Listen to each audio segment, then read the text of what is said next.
And we are live, WrestlePurists Worldwide, episode 56, I believe. I'm not 100% sure, though. Hosted by myself, Joe Hulbert, and Ibu, aka Backup Hangman. We got a lot to get into, of course, the AEW Full Gear review, some MJF notes and news, Randy Orton. It's Randy Orton week, Joe Hulbert. But first things first, please like, subscribe, send any super chats with any questions, any takes, anything like that. We'll get them read out as soon as we can. Turn on the post notifications. Hope everyone's doing good. Starting with my fellow co-host, Backup Hangman. What's going on, brother? Who am I? I am Keith. Lay up in the fire. Why you gotta bring the pre-show to the live show? Doing Mikey Ruckus themes again. What's going on, man? What's going on with you? I'm good. This is the best I felt physically in a couple days. I've been kind of sick. I ate a roast beef. Went Arby's. Yeah, that was a mistake. It was a mistake. I ate a roast beef sandwich for like the first time in my life, and I was like, "Yo, this is pretty good." And I woke up the next morning and my stomach was in hell, and I was just sick for like most of the day. So I'm feeling a little bit better now. And I'm happy to go, man. We're gonna talk about Full Gear, which was it was an interesting show. There was one just phenomenal wrestling match on this event that I can't wait to get into. And then going beyond that, I mean, folks, the Continental Classic, we have some new details on, some contradictory, some confusing, but nevertheless very exciting and interesting. We're going to talk about Will Ospreay, but, Randall Keith Orton, the Viper, the Legend Killer, makes his return tonight. That's. We hope. What's up? Be best. I'm up for it, man. Otherwise, Triple H is going to get a stern, worded letter from me, Listen, man, it's Randy Orton, he's going to do the RKO. He should RKO mommy, he should... You've been pushing this a lot on Twitter, Austin, because, you really want to see this RKO. Because here's the thing. Ripley. Rhea gets in all these men's faces, right? And they're like, oh, can't hit Rhea, fuck. All right, whatever. Beat my ass, And then it will be perfect if in his return angle, right? Rhea's like, you're not going to do this on my Dominic. You're not going to... Boom, RKO. And you're just like, what? Holy shit. The crowd would go nuts. Dominic is like in fear. He's cowering because his shield is gone. He's like fucking on the floor and shit. Randy gets him up, double DDT. JD tries to break it up. No, bitch, you get in two. You get in two. He gets both of them. Does his little, then he fucking drops both of them. Oh, you know what I mean? Oh. No, you need to calm down. You need to calm down. Anyway, Hulbert. Yeah. I don't know how to follow that, really. Seems like Ibu and I have been watching different Randy Orton tapes, but nonetheless, thrilled to be here. It was a tremendous weekend. There was a lot of professional wrestling. Some good, lots of good, some great, some not so great. We'll go through all that here and more. Another edition of Worldwide, bro. Hell of a time. Absolutely. We always have a good time, yeah. Speaking of good time, we got some super chats. We got backed up with super chats. Keep them coming though. We're going to get them all read out. Karan 100 rupees. Ayo said the Young Bucks would have a great match on the pay-per-view and FTR would struggle in the four-way. What happened? Listen, he isn't here to answer for himself, brother. I will pop for the I'll pop for the super chat though. 200 rupees. Hangman's performance cemented him as the ace of the company. Whatever plans you had with the world title, I would say scrap it and give Swerve the ball. Ospreay Swerve at Wembley would be great too. Yeah, it definitely opens up a lot of options. It's an interesting subject that is going into 2024. No matter how hard you work, when you die, you die. This this super chat sender's always switching up the name to something like that. Whole sentences, Anyway, $4.99, appreciate you. I hear voices crying, I hear heroes dying, I taste blood that's drying, I feel tensions rising. No, you gotta sing it, Mats. You gotta sing it. I don't sing, bro. That's not my... I'm not unpurish, I don't do that. Amen. Amen. Rev Theory was dropping bars there, man. They always do. Anytime Randy Orton trends, Rev Theory just drop tweets. Monty, when I was playing that song earlier, my brother was like, "What happened to white music? What does that? What happened?" Karan, 200 rupees, appreciate it. I thought the pre-match stuff stunk too, but I think we're being way too hard on the in-ring of MJF versus White. It wasn't blow away, but the crowd was very into closing stretch, even after 25 minutes. We'll get into it. Yeah, we're gonna definitely get into it. You know, we're gonna review all the Full Gear. So, stay seated, brother. Zayd Natty, 4.99, appreciate it. Ace of the Universe, Cody should bleed for the love of the game. Gable beats Gunther at the Rumble. Punk versus Austin, night 1 of WrestleMania. Story finishes night 2. Need it. A couple of things you listed there are likely, a couple less likely, but hope all of it happens. Yeah, man, I like all of it. Joe, have you been seeing that Gunther's been like just making ever so slight needlings at Seth Rollins in interviews lately? I have, and I've our friend the Oracle of Wrestling is increasingly convinced that Gunther's just going to vacate this belt, which is incredibly funny. And I dismissed it, and he was like, Asuka, and like the NXT thing, which was was also very funny. And I was like, not the same at all. Mm-hmm. But for the sake of narratives, I've decided Gunther is going to be vacating the Intercontinental title. So Paul Levesque would be an absolute hack if he did that, but it would also simultaneously be slightly funny. If that was the plan, imagine how mad he was when Joe laid down that TV title the other week. Just slammed his fist. He's like, God damn it. I think Gable will beat him, genuinely. Yeah. I was going to say, or he was just like, that's a good idea. I can do that with Gunther. Anyway, Bob the Builder, $6.99 Canadian. Appreciate you as always. Is this the most anticipated Chicago wrestling show this weekend since the first dance? Also, Ibu, have you tried Somali food? That's a great question. I have had many run-ins with Somali people in my life. I've never eaten. That's Somali. not quite the question. Right. Yeah, I'm just saying. I don't think I've eaten Somali food. No. I have had many runs. Being your response to "Have you tried food?" is fucking crazy. By the way, it's just, you know, I get along great with the Somalis, you know, but I have never had a Somali food. No. Is this the most anticipated Chicago wrestling show since First Dance? What would be the candidates since then? The Second Coming. That wasn't called The Second Coming in the end. Wasn't Punk's match also in Chicago though? Which one? Oh, All Out, first right? Match? Yeah, All Out. Yeah, it's only 2 weeks after, so. Yes, I mean, you know, I guess you could put that one. Yeah, tonight. I mean, this weekend show is going to be an interesting show for sure. So, I mean, if it is for you, I mean, hey, I'm happy for you. It probably is, yeah. Mm-hmm. But the Builder, 279 Canadian, appreciate it. TK's comment on the scrum about Wembley was... What's he referring to? Thinking emoji. I'm not 100% sure. Joe? Wembley expert.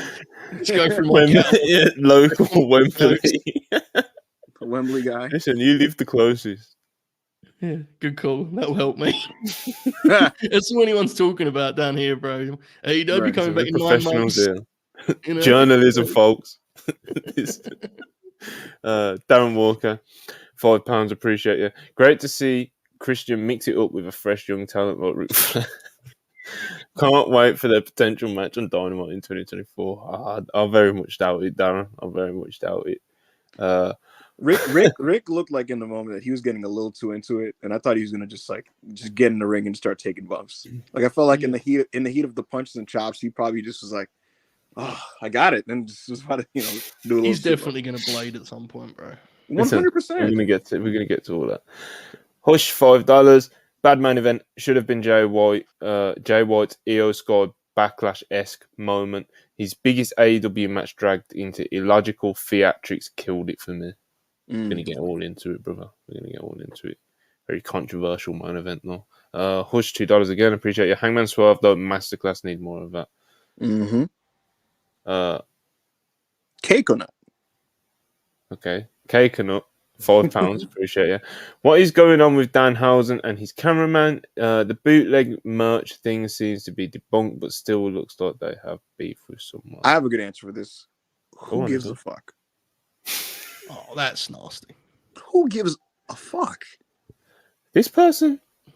Well, And you Cake and Nut. super chat, I mean, All you right, just, all right. you Cake know, and Nut. kicking the All shit out right. of them, Out of you respect know? for Cake and Nut and this lovely, adorable cat in this profile picture, there was rumors that Danhausen was illegally selling his own merch and pocketing it. Illegally. Which is beast. Let's be clear.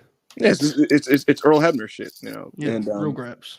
And Respect. companies fire you for doing this not because you're a bad person, because they can't make money off of you. Nevertheless, that was the rumor, and Danhausen is claiming that this is some made-up thing. That's just the bottom line there. So, who knows what's going on? There's some curiousness as to Danhausen being pulled from TV, which has happened. There was a segment that was supposed to happen one of these weeks that just got taken off. So It was on TV. He said like next week, and it just didn't happen. and it didn't happen. Yeah. So something Yeah. happened there. There may or may not be heat. Danhausen and Danhausen's girl / wife / fiance, I'm not sure, were liking anti AEW tweets, and AEW fans spotted this. And yeah, it looks like there might be heat of some kind, but Danhausen is claiming it's not the merch thing. And I guess Danhausen gate continues, and we'll eventually maybe find out what happened there. Push $2, appreciate you. Survivor Series week, any Punk update? Well, Sure. we are going to go on, Ibu. No, go ahead. I'll let you take this first, and then I'll follow. Well, we're going to try and get something together this week, but A conclusive report, sure. But the update is Punk's not going to be at Survivor Series. Is the door open for Punk making a future appearance in the company, or just a run of some kind? Absolutely. The door absolutely is open. WWE has not shut it. Darren Walker, £5, appreciate it. Swerve versus Page was a last man standing match. Does TK know what a Texas Death Match is? Needs to be a pinfall in a TD match, though I enjoy it. There's been a few people saying this. It's just the way AEW does them. You know? Yeah, I think that's what it's they do. it's I don't the way mind. they do them. They're very aware of how to do it. It's just that's the way they do them. You know. I like this better, to be honest with you. Actually, So do the old Texas Death format would like get kind of choppy when you start doing the whole like pin, wait, hold on, is he gonna get back up now? Count to 10. Now there's an intermission. I feel like every old Texas Death match I watched, they have like a second, like there's like an addendum to the rules that wasn't in the previous one I saw. Or it's like it has to be pinfall and then a 10-minute a 1 minute intermission, then a 10 count, and then we restart the match. But then that only happens if you pin him first, and then after you pin, then you count again. It's like, what are we doing? Just wrestle, you know? So. Just doing a death match version of a last man standing match, that works for me. $6 $1.99. Appreciate you as always showing love. The worldwide workhorse is back today. WrestlePurists, appreciate you as always. 6-star gang business. Hush $2. Appreciate you. Randy Book Triple H. Looking forward to this. Randy Book under Triple H. Looking forward to this. I am interested. I am interested in what that looks like. And Randy's one of the better guys at like the backstage segment talky stuff. To be honest, like because he doesn't come off like a fucking loser, and he didn't in the Vince weird dialogue era. Really think about that. Like the Vince weird dialogue era, Randy came off like a really cool guy in these types of things. So now under Triple H, where they're both pseudo movie buffs. This is just random anecdotal information about these guys.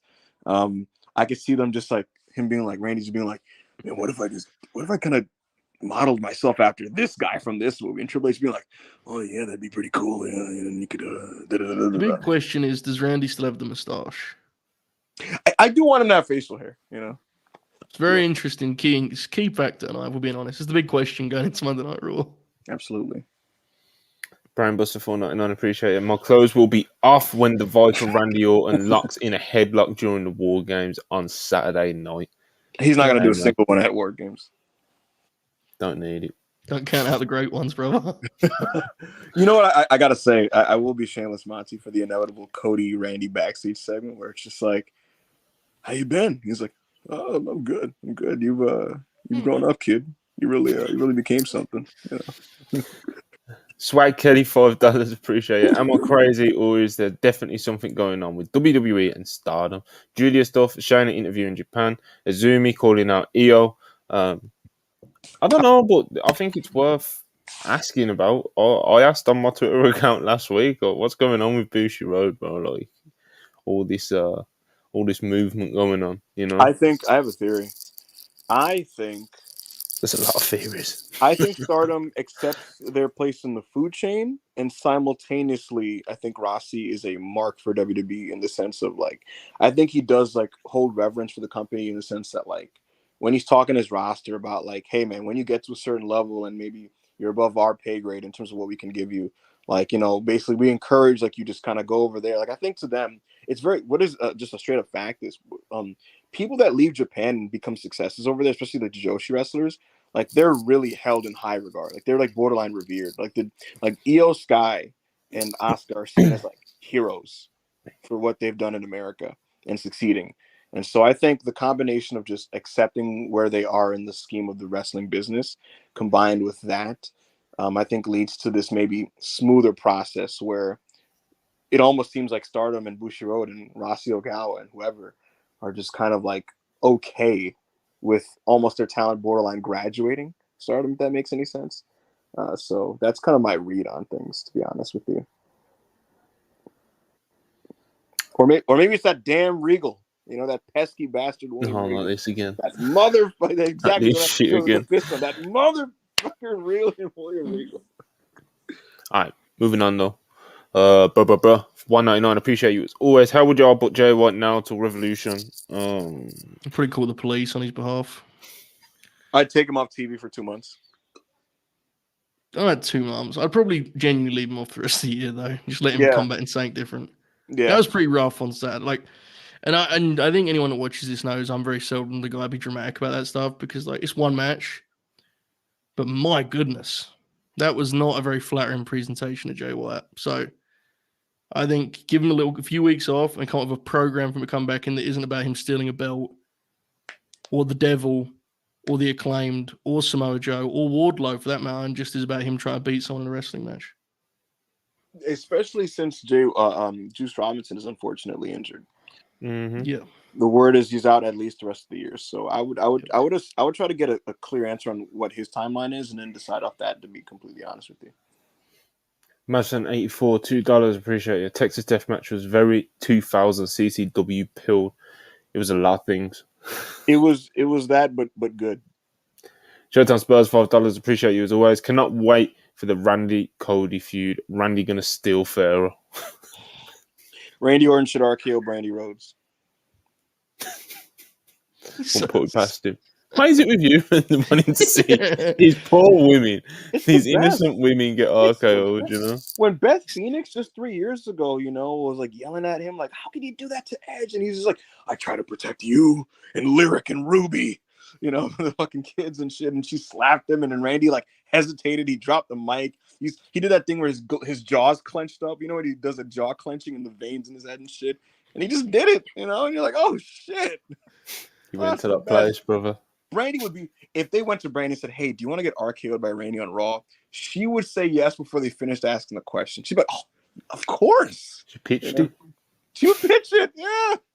Will choosing $5. Appreciate you. What's up with Andrade? He keeps slick shooting on AEW. Does he miss Triple H that much? Well, there's nothing up with Andrade. This is just Andrade, brother. You know, he just tweets what he's feeling, you know?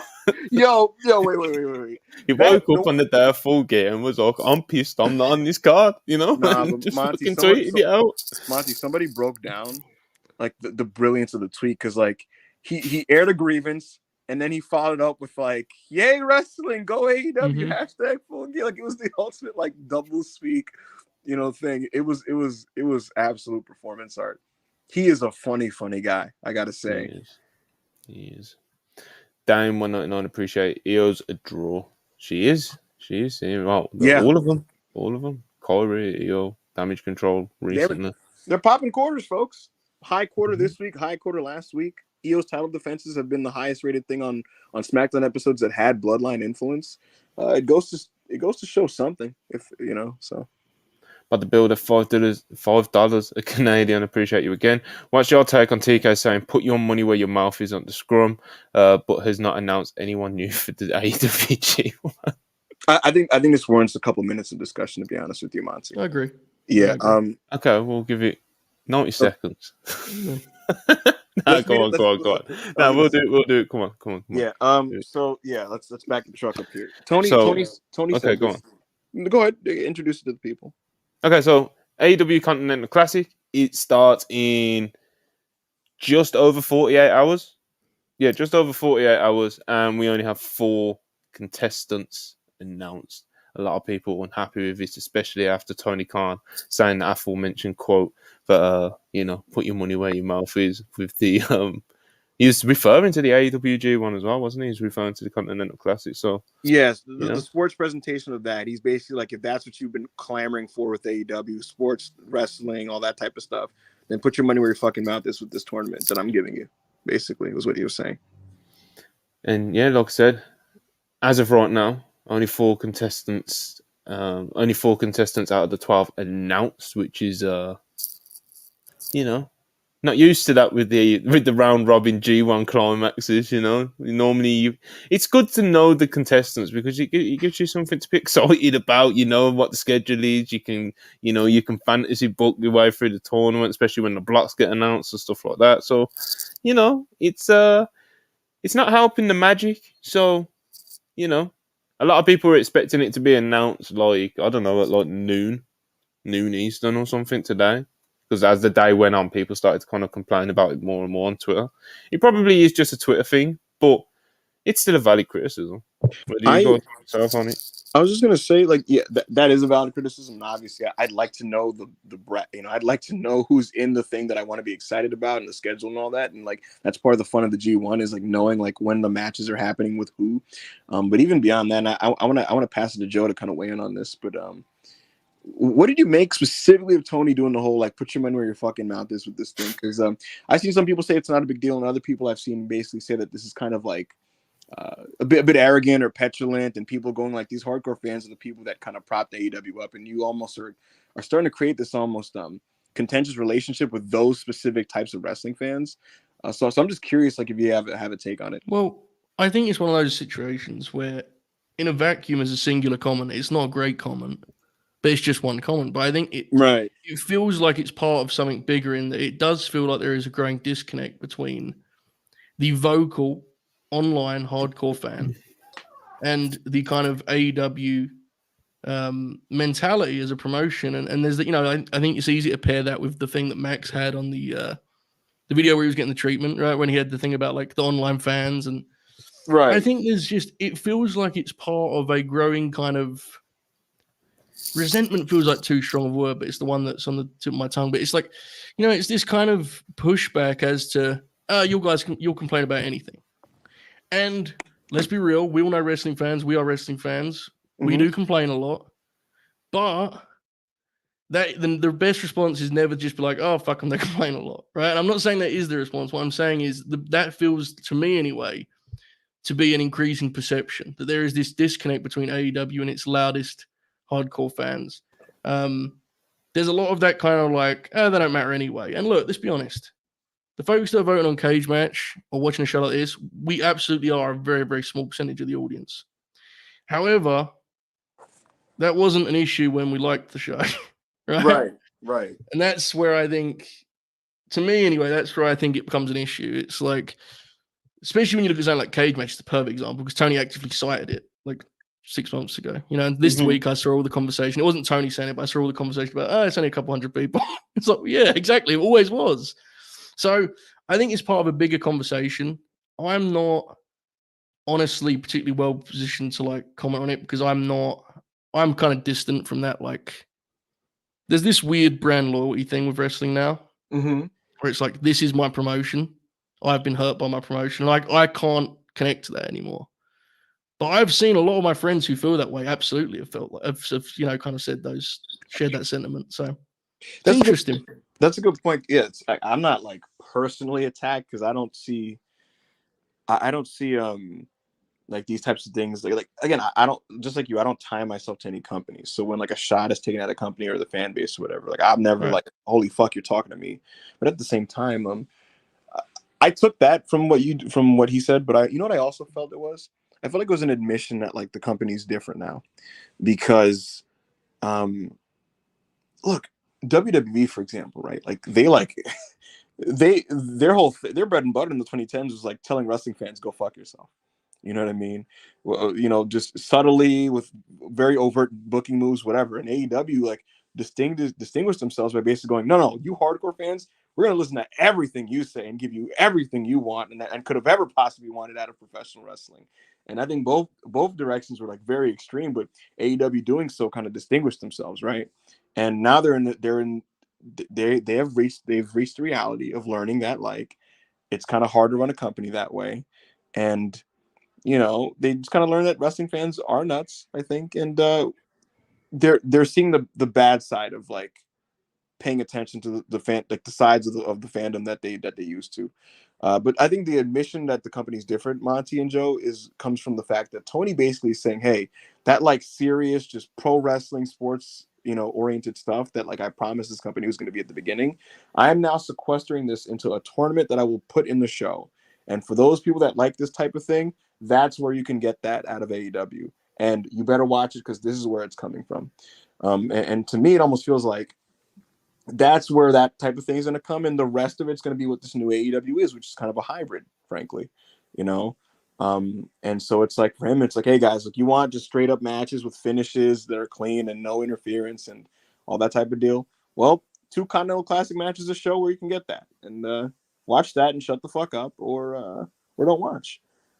So it's just I'm just curious. Like I don't like actually don't feel bad. It's interesting. It's not saying I think any of us feel like especially strong about, Mhm. but a lot of people have, and I think it is worth just kind of thinking about what it represents in a bigger. Because again, it is just one Exactly. comment, but it does feel like it's part of a bigger shift. So Correct. as you kind of just alluded to, so yeah, it's interesting. Mm-hmm. And we have 306 people in the live chat. My That's a humongous house. We thank everybody for tuning in. So if you haven't liked the video, please like the video. And subscribe to the WrestlePurists channel if you like what we got going on. Absolutely. Hit that like button, hit that subscribe button. Help us out.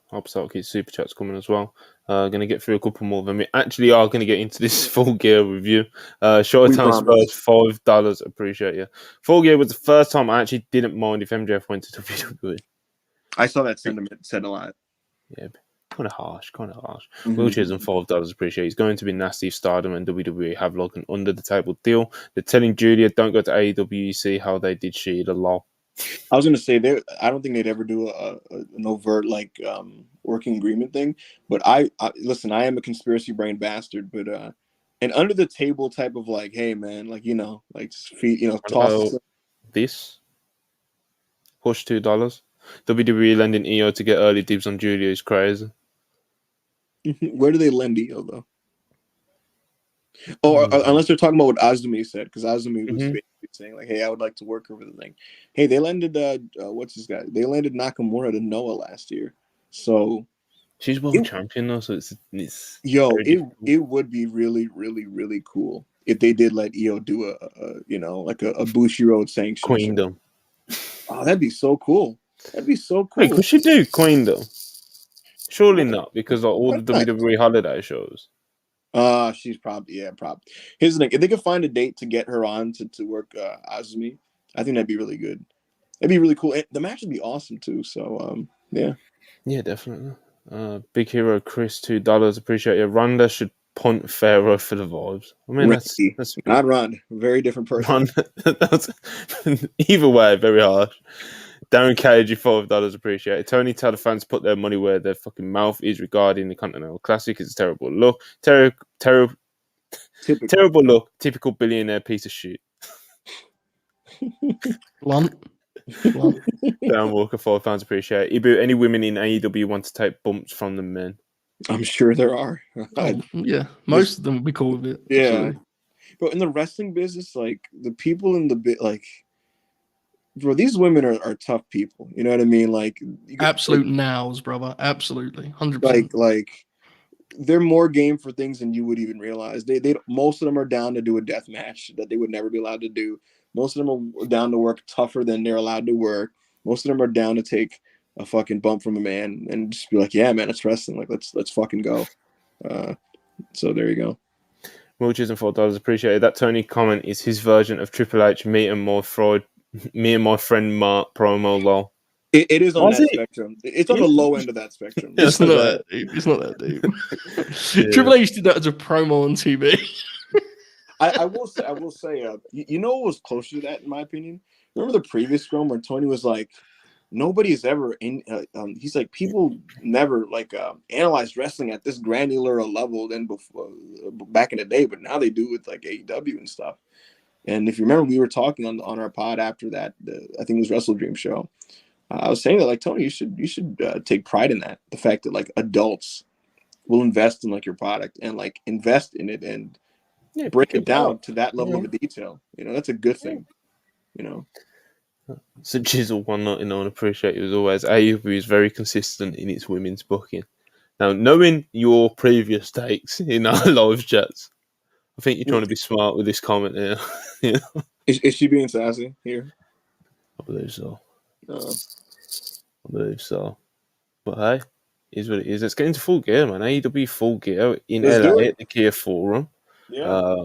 There was a 0 hour with 3 wrestling matches on it. You know, definitely the kind of 0 hours that is much preferred for AEW because they did kind of get into a little bit of a trend of, you know, like one match on 0 hour and a bunch of video clips and like panel talk or whatever the fuck they were doing. You know, it wasn't AEW. You don't want to hear RJ City break down kayfabe. I don't, matches and Ibu. I don't strategies. want to hear that shit. Oh, What I man. do want to see is Eddie Kingston defend the ROH World Title, which he did versus Jay Lethal. And yeah, man, not the worst way to start the show. Absolutely, it wasn't like a blowaway match, but it was something to get the crowd warmed up. You know, Eddie. It's always great to see Eddie. The crowd loves Eddie because, of course, they do. But yeah, Joe, what did you think? It was okay. It was alright. I thought they struggled to find like a middle ground between the matches they like to have, you know, a little bit. And you know, I think Lethal, beyond the fact that he is just terribly dry. Good lord, man! Like there's just no kind of anything dynamic about his game, especially now. But even beyond that, no one buys him as a contender. It was the opening match of the entire night for the Ring of Honor World Title. Like, it wasn't exactly, you know, the ceiling on this was pretty low anyway. But I didn't think it was particularly good. It was the opening match of the pre-show, so it's no big deal. Yeah. You know, I wasn't asking for a refund or anything. I thought it was pretty middling, unfortunately. Thank God it wasn't the main event of Final Battle. You know, right? Yeah. Glad Yeah, you that got it would've been out very the way. tough. Then take it there. Yeah, Ibu, you got anything you want to add? No, I skipped it. I didn't care. Yeah, you skipped it. Yeah, I just skipped it. Damn. Claudio versus Buddy Matthews. Yeah. Joe, I know this is one you've been very much looking forward to, so I'm going to let you get your teeth into it first, mate. What did you think? Yeah, I mean, I think I would like to see a sequel with a little more focus, More meat. but physicality. Man, I think these two have a really good one in them. This was a nice match. You know, it was like a preview for like what they could do together. They're both very dynamic and versatile in terms of things they can do inside the ropes. You have given 10 minutes.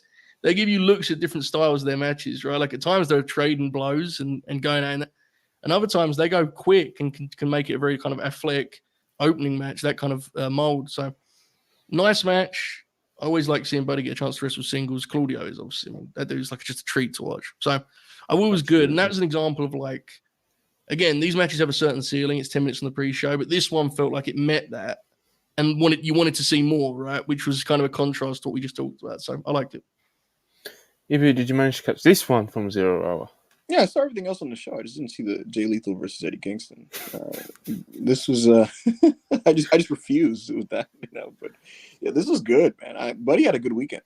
You know, Buddy had a nice weekend. These kind of, you know, 12-minute matches where he just kind of works very physical. That's what this was, man. It was just two men having a physical wrestling match. You know, hard hitting, good stuff, some nice slams. You know, some solid technical work. It was good shit. That's, you know.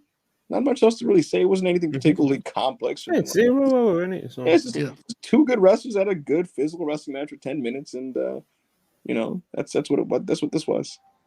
And then we had MJF and Samoa Joe versus the Guns for the ROH Tag Team titles, and they successfully retained, meaning that Samoa Joe will be getting a world title shot at MJF because, of course, he successfully retained later in the show. So yes, Samoa Joe is definitely.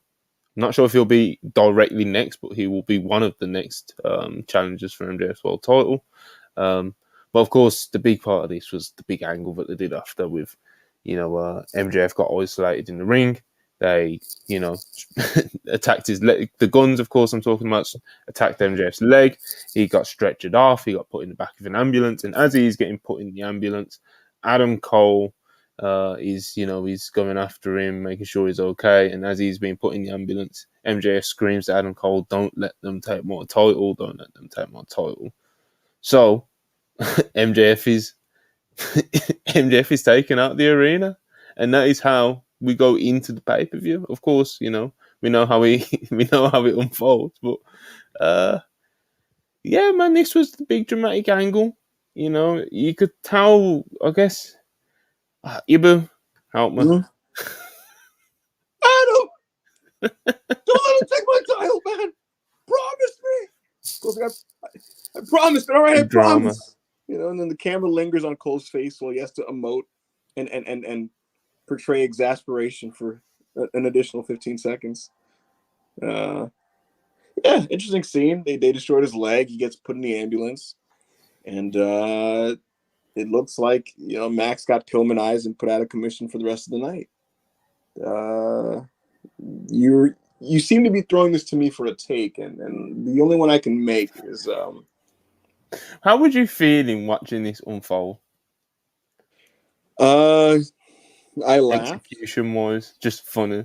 The drama, the melodrama of MJF screaming. There was nothing wrong with the execution. Hold on. We'll stop. Let's take it easy. Okay, you explain. Go. You go. The issue with this is the screenplay rather than the acting performances, the direction. I think this is a screenplay. Brother, come on. Max's cell job of this was not an issue for you. Oh, well, Max screaming was not an issue for you. See, here's the deal with that. I barely noticed because I was just laughing. It's a problem. Doesn't mean it didn't happen. Everything he does as a babyface is like him being ironic. And at first that was the bit. But if someone actually breaks his ankle, there's no reason for him to be ironic. Why is he acting like that? Right. He's doing an impression of an 80s babyface. Why is he doing that? He's the top babyface. He's an actual babyface now. I hear you. This is it's terrible, bro. He's doing like actual play wrestler thing here. What is he doing? Mm-hmm. Why is he acting like that? It's like if do you guys remember you guys know those like parody shows that the Good Brothers do? Yeah, it's like that. Yeah. I was gonna say it's like if one of those guys backstage is like, "Yo, remember the angle where like Ricky Steamboat's got his larynx crushed by Randy Savage? Yeah, I'm gonna do that bit in the ring today or something." Which was fine initially because the joke was he's a dick. He's not doing what sincere. He thinks he should do as a good guy. Right. But if someone breaks his leg, there's no reason the character MJF should be going, "Oh, I now act like an 80s." He should be sincere in that moment. I absolutely hear you. So here's the thing with this, broadly speaking. I was talking about this in the Twitch live stream with AO. There's going to be growing pains with a lot of this because like MJF isn't Cody Rhodes and he's like trying to do Cody Rhodes. You know what I mean? Like that like that's not your body, bro. Like that's not really your game. I don't think he's particularly adept at that specifically, and I totally understand the idea that this was just really over the top and ridiculous. And by the time we got to the second segment of the pay-per-view where they kind of followed up on it, it just kind of felt like a lot. And so no, I totally get it. I totally get it. And I don't know if you guys want to talk about it now or later about whether this was necessary. This entire thing. Later. Sure. But as this isolated segment here, I guess if nothing else, maybe the explanation is like we wanted to create a hook to make you maybe buy the pay-per-view if you haven't bought it already. It's a good hook. The main event's not happening anymore.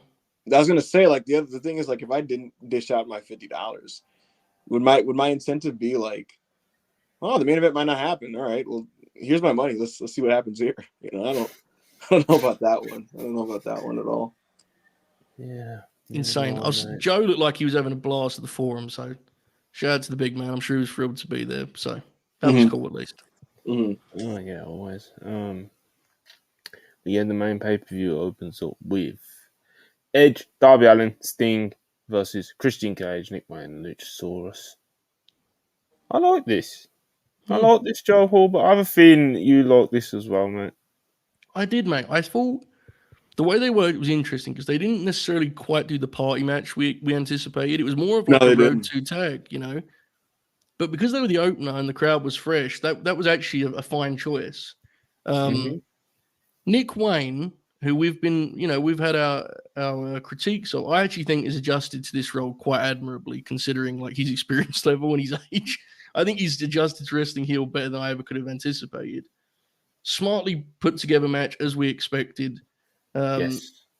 Edge, with Darby and Sting was a great visual, and the crowd loved it. They sung the song, which was always a cool vibe, right? It's a great way to start. Yeah.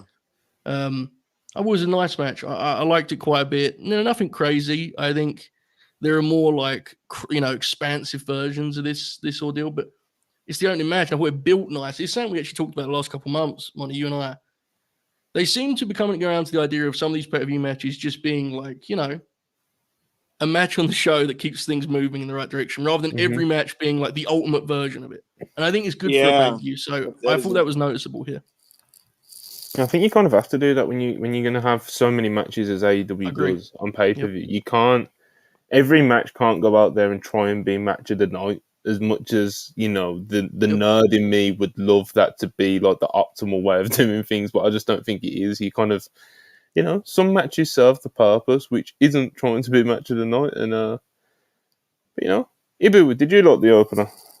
Yeah, I totally agree with you guys about that whole thing. It's a philosophy shift that I've noticed since Chicago for All Out, where they kind of pace themselves with these pay-per-views now, and they're more comfortable with kind of like putting matches are like a means to an end, and that will accomplish something, but they're not trying to be like, it's not like an NXT takeover approach, which there's a reason why takeovers don't go longer than 5 matches, because if they did, they'd go from great shows to like really exhausting experiences. Beyond that, I did like this. This wasn't anything particularly special, but you know what it kind of felt like to me, Joe? It felt like a 3-segment Raw tag that you get on these Triple H Raws. You know, those ones where like, like you get the baby faces in, they're over, there's a good vibe in the building. There's a lot of heat segments. And then like certain guys going to come out and they tag in, and then like the match is backloaded like in the final quarter with like a lot of the stuff that's going to, be like dynamic, so to speak. And then it's like a 3 1/4, 3.5 star match, and it's all well and good, and you kind of move on. Felt like that. And so from that standpoint, I did expect that this was going to be like that kind of crazy, kind of like they're going to fight all over the place type of wrestling match, because that's what you come to expect with the Sting Darby party matches, but that's not what they opted for here. And ultimately, it didn't. I don't think it hurt anything. The fans are super into Edge. They chanted "Holy shit" at the prospect of him potentially fighting. Oh yeah, that was so cool. They looked great. Like Edge had the half Sting pain, and they all kind of had gear. It was really, really cool visual. And I'll tell you what, man. When it's what is funny though, Joe, because when somebody's older, you never know. Sometimes you wake up on a bad day, you don't have it on a certain day, and that's how they usually say it with people physically, right? It is a slight shame that they didn't go more expansive here, because Edge was subtly having a good day. I was seeing how he was moving out there, and I was like, he's moving pretty good tonight. The atmosphere helps, man. You think that's what it was? Like just the big house? Because the last time we saw him on Collision, it was not. It wasn't the Forum with 10,000 people, right? Yeah. I think a couple more. So yeah, Bro, I think that helped too. Dude, when he faced Seth Rollins at SummerSlam 2021 in front of like 50,000 people in Legion Stadium, man, it was moving like it was 2010. I was like, what's going on here? So maybe Copeland is a bright lights merchant, So I think after when you've been on the road as many times as guys like Edge have, I think that's just the way it kind of naturally goes for everyone, man. But yeah, listen, man, when WrestlePurists is in front of 300, I mean, that's, I do get a little bit of extra, When it's the morning show and we're opening up and there's 60 guys in the house, it's like, all right, you guys are gonna, I'm gonna grab a hold, you know what I mean? All right, Joe Hulbert, we need that late night grin breaking news graphic. I'd like to get. We're gonna have to get Shoot to make one. We'll just it'll be the exact same, but instead of just saying Late Night Grin, it'll just say like sponsored by Late Night Grin. But anyway, that's some news from Tony Khan's Twitter account regarding the Continental Classic. Tony Khan tweets this Wednesday, Thanksgiving Eve, AEW Continental Classic selection special. All 12 fighters announced interviews, plus more. The selection special streams this Wednesday, that same night. Celebrate Thanksgiving Eve with Continental Classic matches this Wednesday on AEW Dynamite. Wait, when is this airing? The special? When is the selection? This special? Wednesday. At what time? Begins. It doesn't say. Selection special hosted by Tony Schiavone and Tony Khan this Wednesday on X, YouTube, and Facebook. Okay. So I'm guessing maybe I presume then it's like the hour before Dynamite. Maybe it might be in the afternoon. Noon. Afternoon, I think. Yeah. Yeah. That's cool. That's good. A selection special is very cool. You know, you devote time to it. You know what I mean? It's like a nice preview show. Get people excited about the contestants. That's a good idea. I'm on board.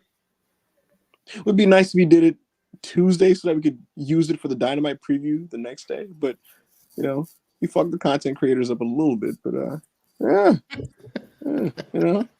We'll do a watch along. Do a watch. Continental Classic Selection watch along. Our Wednesday pod is us like sitting in the corner and the screen is up on the screen and Tony's like, the fifth entrant is Action Andretti. And we're like, I might not be on that show if you guys actually did that. That would be amazing. Yeah, the sixth entrant is Rush. We might actually we might have to actually do that. We might Gravity appears on the screen and Monty just breaks his camera. Fuck. The eighth entrant is Bandito. We're like,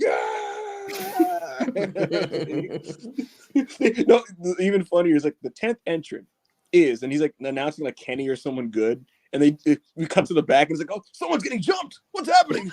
Oh, and like the guy's getting beat up or whatever. And you're like, fuck. Oh, good stuff. Yeah, back to the devil is attacking Kenny Omega. What's happening? The devil. It looks like he has a couple guys in Excalibur. Looks like there's a big guy. There's another guy who looks like a ninja. Looks a little serious, Excalibur. You know. Full gear. Orange Cassidy versus John Moxley for the AEW International title. Yeah, man, Orange Cassidy finally got his win over John Moxley. I very much did like this. This was a good match. Ibu, I know you was kind of skeptical going into this because the bar was set so high at the All Out match. I know you didn't get into the story going into this match at all. But when the match came around, what did you think of it? I thought it rocked. Good. Yeah. This didn't have a prayer following up the first match, and I wasn't expecting it to. Second match on the show, and the stakes are much lower. But you know, they had to follow up the MJF angle that we kind of glazed over. But in between this match and the first match, there was like the announcement that Adam Cole will be replacing MJF, and there was kind of a weird vibe in the audience. Like there was kind of a quiet, like stunned vibe. Yeah, everyone was confused, bro. People were confused there. People were confused on Twitter because it's like you're replacing someone who's injured with someone who's injured. Yeah, it was like, and so it was like Adam Cole's the replacement. All right, guys, next match, and it's like what? And so that's what Mox and Orange Cassidy had to walk into. They had to walk into that, and so it's kind of quiet and weird. And this wasn't super clicking at the beginning, but what started to materialize was a really nice match here. I thought the layout was interesting, Monty. They basically did like Moxley was Brock Lesnar, and Orange Cassidy approached it like he was Brock Lesnar. Like I think this is exactly what Orange, in a weird way, in a very weird way. This is how Orange's attack plan or game plan or strategy, or offense, whatever. You know, I feel like I'm Jim Ross. This is what his approach would be like with Brock Lesnar, where it's just like be relentless, get in as much as you can, and then fucking run when he hits back. And so he's controlling a lot of this, right? But it feels very frantic and rushed and desperate because it's like, I'm just going to try to get in as much as I can because clearly this guy can just tank my finisher. So he's doing that. And then Mox is being fucking like Godzilla. He's being King Kong. And it leads to a really fun like last 2 minutes. Like those last 2 minutes are fucking great where he's unloading the full clip on John Moxley. And even that appeared to almost not be something that was going to work. But yeah, I thought this turned into a great match in its own right. I think this was the second best match on the show, to be honest with you. And Orange Cassidy won. I think because of the way this match was laid out, it made Orange beating Mox actually feel like a satisfying achievement, which is something that I didn't think was possible going in, because my feeling going in was like, I don't really care who wins because like this is kind of cold to me. But because of how they structured the match, it actually felt like a big accomplishment when Orange Cassidy was finally able to beat him. So Yeah, man. yeah, Yeah, this is a case of two wrestlers on the night making chicken salad. Two really talented, really smart performers, just kind of making it happen on the night.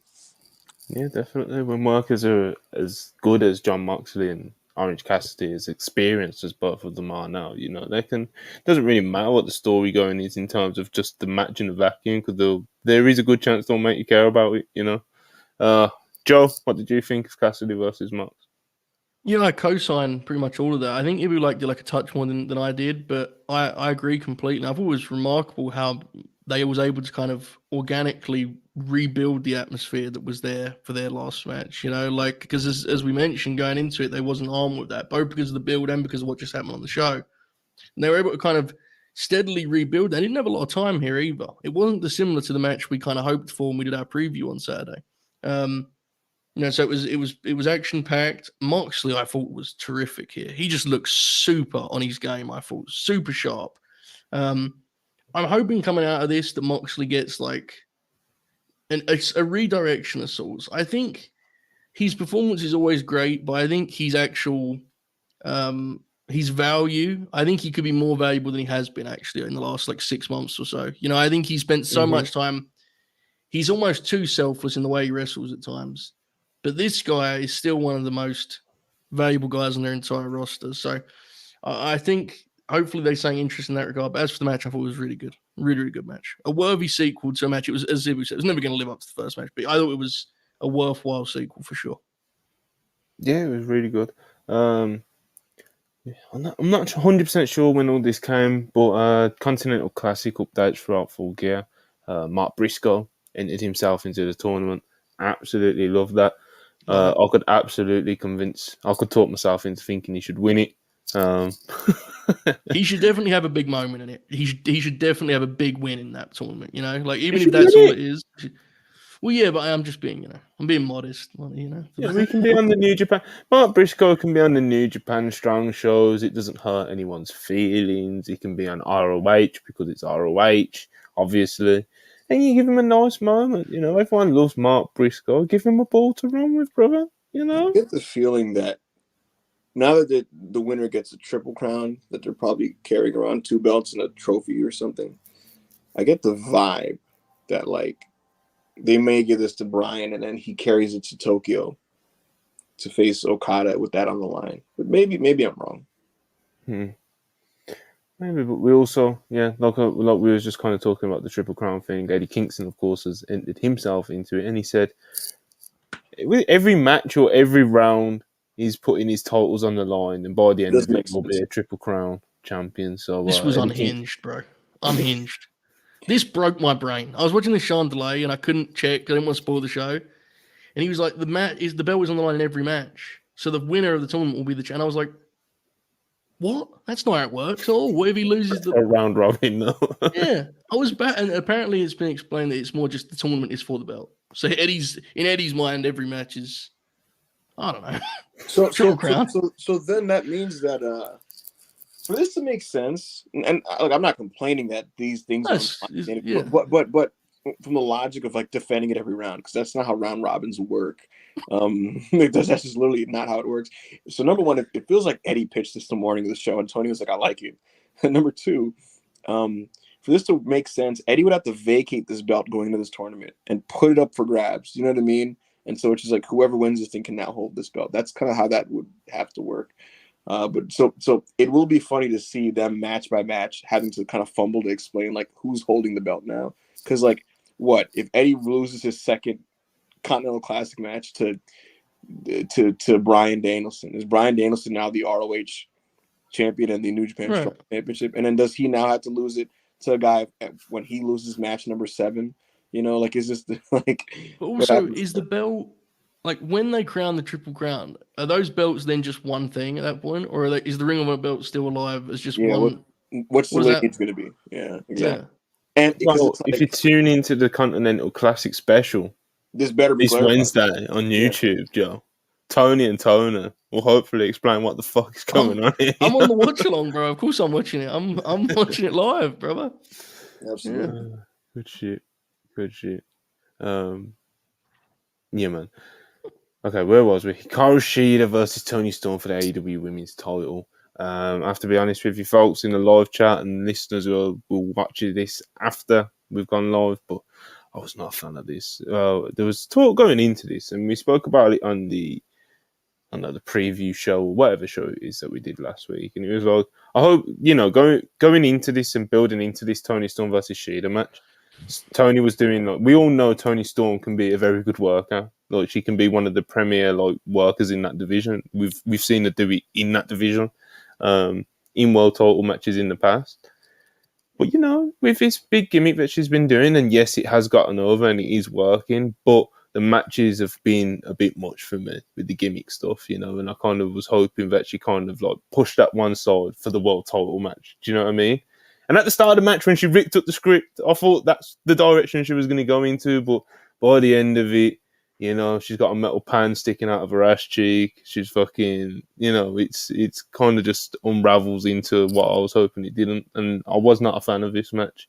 But Timeless Tony Storm is the AEW World Champion. I know it does seem like the right direction, but it still wasn't quite what I wanted to see. It's kind of not the kind of hold I want from a world title, But she is over and the fans are loving it, so I can't straight up call it a bad thing, but I didn't enjoy the match either of WrestlePurists.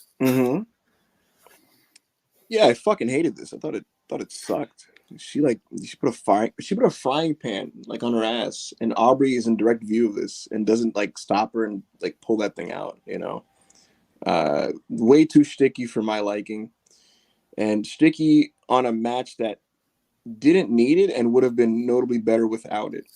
We've seen the capabilities of Toni Storm. Last year, she had a match with Jamie Hayter at Full Gear that was sensational. I was there live, and I thought it was maybe the second or third best match on that show.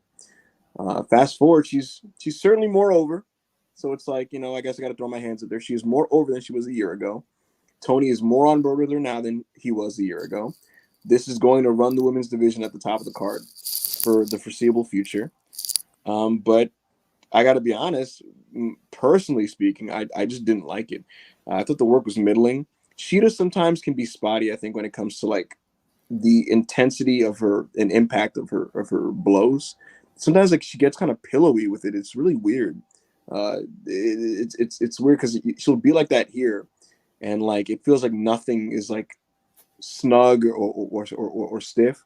But then she'll have the matches like she had with Jamie Hayter, where they're just kicking the fucking shit out of each other. Very Asuka-esque, if you ask me. A little bit, but maybe even more pillowy. I don't know. Like it just like she'll throw these like elbow strikes that just feel like taps. I don't know. It's weird, but yeah, she's working in that way, and then Tony's going full just method acting and shtick and stuff, and like commentary is just being ironic on like the whole time. Like they're just popping themselves like it's a podcast. So it's made for like an atmosphere that I just didn't, in a package that I didn't enjoy. And so that's just kind of where that stands. Mariah May gave her the flowers after the match, and that's going to be a big story. And this is going to be, look, the top of the women's division is going to be this timeless Toni Storm thing. Tony's super behind it. Like I said on the preview show, Shida was the transitional title holder to get it to Tony's next big project that he's super locked in on, and that's Toni Storm. So we'll see where this goes. It appears, based on all the movie experts that talk to me and reply to me, that Mariah May will be manipulating Toni and will eventually basically kind of take her spot. So that, to me, sounds like the Wembley destination. But in the meantime, there's going to be a lot of hijinks and chicanery and shenanigans and timeless actions and movies and RJ City and sit downs and shoes and fruits consumed and butts slapped and all of that, So strap in and we'll see how that goes and how that plays out on television. Mm-hmm. Joe, what did you think of Storm versus Shida? Yeah, I didn't like it much either, unfortunately. I think the gimmick is going to be challenging to wrestle as a world, as a world champion. Mm-hmm. I do think it was right to like circle the actual work itself, because this just didn't really come together physically either. Like the gimmick makes it harder, but I thought her match with Emmy was like a lot better than this. Not that was a classic, Oh, it was a lot better than this though. This just felt uneven, it was disjointed. Didn't come together. And obviously, again, part of that is that Tony's having to place. She's having to do shtick, and it's difficult. But they just didn't. They didn't gel here at all. I didn't think, unfortunately. So, and to be honest, I felt the same way about their match. I remember we reviewed it when Sheeta won the belt. Remember they had that TV main event? It just didn't come together. Like it was all right. It was just all right. Yeah, I don't know. It may be a chemistry thing. So I'm not like. I think it's worth giving the gimmick a little more time. Ideally, she's not doing that as the world's champion, but unfortunately, that's where this division's at, and she's the only character with or one of the only characters with actual momentum with the audience. So she's going to be experimenting with it as the world champion for now. Yeah, you would have hoped like she would have perfected the in-ring approach to the act before getting, you know what I mean? Like figuring out how to apply that gimmick in the wrestling ring before getting the belt. But nevertheless, it's my favorite Toni Storm match while she's been in full timeless mode. Actually, it was her match with Saraya at Grand Slam. Yeah. Thought that was pretty damn good. Smoke and mirrors match. That was fun. Yeah. Joe, there's a guy in the comments. It was Triple H's Sledgehammer. When I was talking about all the things to come, he said, "Will there be jiggery pokery?" Shout out to friend of the We'll see. Ladder match, AEW tag titles on the line. Big Bill and Ricky Starks successfully defend versus FTR, LFI, and the House of Black. The Kings of the Black Throne, Brody and Malachi. This was really good. I think this actually over delivered because when you was looking at it, when you look at it as a match graphics like these, I think we said it on the preview show. It's like these aren't like typically ladder match guys, and I think at points that kind of worked to their advantage because you were seeing people do things that you wouldn't kind of expect them to do, especially in that really hot closing stretch. I did kind of struggle with a little bit of it towards the middle. And my thing with ladder matches, especially in recent years, and especially in AEW, really irks me like how little they actually are trying to get the belts down. Like there was moments in the match where like everyone was on the outside. There'll be one person in the ring, and they'll go out to the outside and do a dive, or they'll do something. I don't know. There wasn't really enough effort throughout the match to actually get the belts down. And that's the point of the match apparently. But that's just kind of me being a grumpy old man. But Hulbert, what did you think? I thought it was a good one. I think the faults that you picked out are accurate. And even still, I just thought it rocked on just sheer output. It actually reminded me a bit of, when Money in the Bank was a match that would happen at WrestleMania.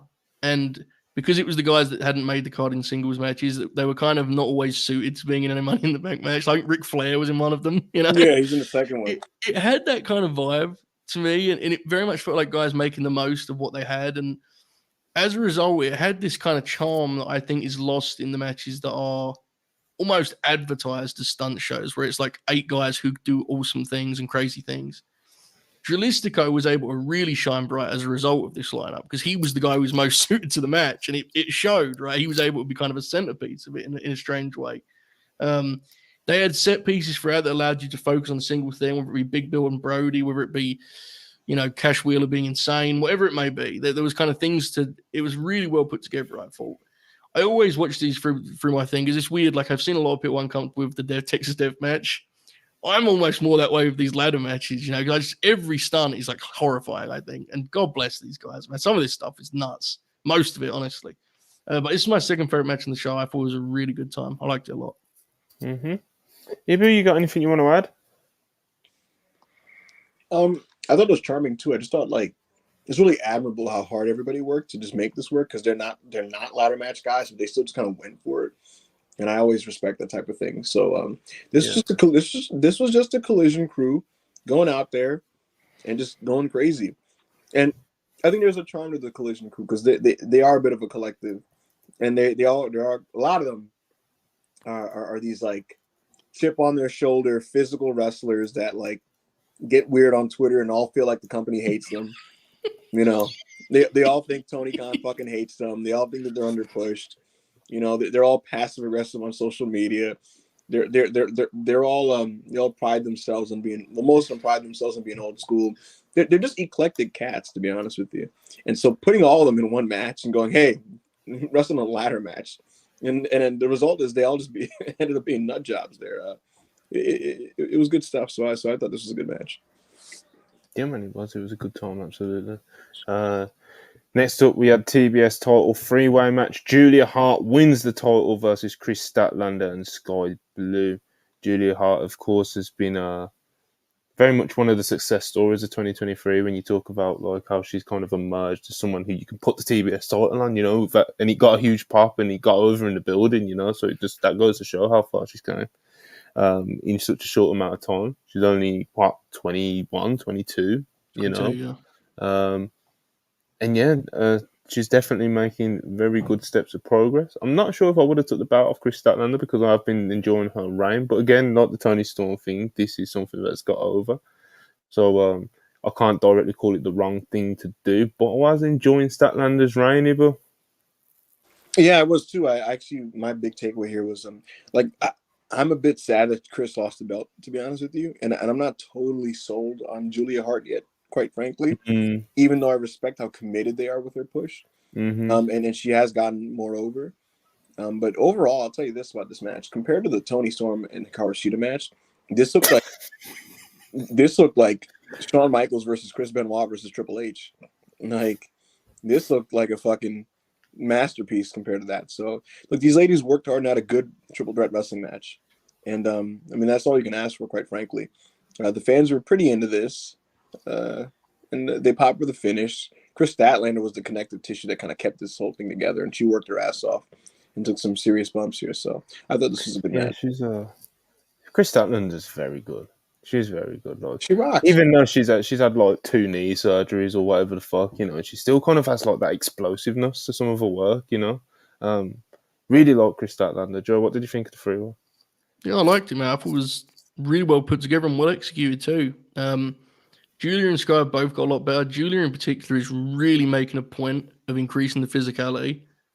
And it helps a lot when you're wrestling someone like Chris Statlander because it gives Chris something to actually sell that feels believable and feels, suitable. So I think it was just really encouraging, and I think it's cool that, like, while I get where you guys are at, and I also, I think Chris's reign was great, I think they made the right call because she's done everything they've asked of her, right? She's over-delivered in every spot. When they first started building the Chris match, I remember us kind of being like, what's it going to look like as a pay-per-view match? They rock that thing, And look at the people popped on the finish. So I think even if Julia's not like fully there, she's 22 and the people were ready for it.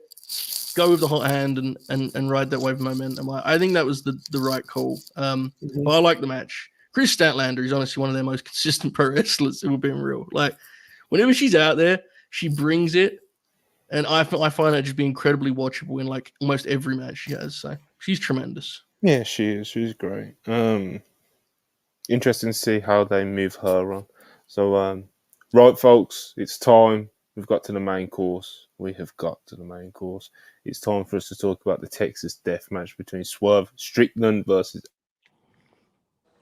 And Swerve Strickland, he ended Hangman's undefeated streak in Texas Death Matches in a truly unforgettable match. A match that everyone who saw it live can vividly picture it in their head as I'm talking about it right now. A match that will probably stick with a lot of you for as long as you can remember. So, yeah, man. Very special match. Very special reception. Very special win for Swerve. And, yeah, I can't really say too much bad. I can't really say much bad about it at all, to be honest. He got a WrestlePurists 5-star, So the very rare, very coveted. Very rare, coveted, prestigious, We don't give many 5s, people. It's been a while since I've put those green stars in a WrestlePurist rating article, So, yeah, man. Great bit of business, Joe Hulbert. Unbelievable. It's one of those matches where when you're doing something like this, you kind of go, where do you start? Right? Like, how do you kind of cover that 30 minutes? One of the most extraordinary spectacles I've seen in wrestling in many years. A legitimate experience that I wish I could relive. And no matter how many, I've rewatched the match for reviewing it, but I wish I could relive that initial experience. It had this unique quality where for the first half of the match, it's actually, for all the content, which is insane with the staples but it's actually pretty traditional in structure at first. Hangman runs wild, takes his shine, Swerve cuts him off with a low blow and takes some heat, right? Like that's actually, he's familiar. And what you're looking at there is this is just well executed, bloody pro wrestling. Mm-hmm. What happens in the second half of this match is unlike anything I've ever seen, in which they sort of layered these violent stunts on top of each other.